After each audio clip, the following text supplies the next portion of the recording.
साहित्यिक कवया गोसाली सर्जनको सिर्जना ज्याजोया निकलको गोस वरिष्ठ आख्यानकार मथुरा साइमिया साहित्य जीवनिया दुवाला ज्याजोले गोसाखलया बनाया नेपाल भाषा एकाडेमिया जिके हले छायादेवी सकल नेपाल भाषा साहित्य अकादमी सकल अनि पहापिन्त ज्याजो ह्याकानी जी शकुन्तला महर्जन्य ताकि जुजलका नाम जसपुस्त यालासना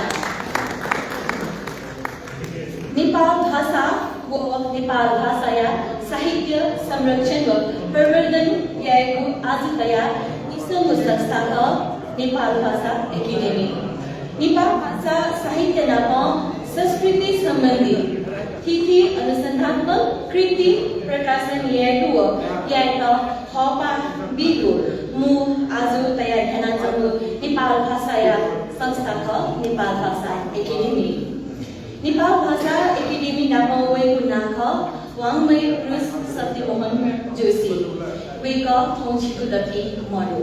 अकेसा वेका याका लुमनका हयक ठुगु ज्याजो ह्याका जना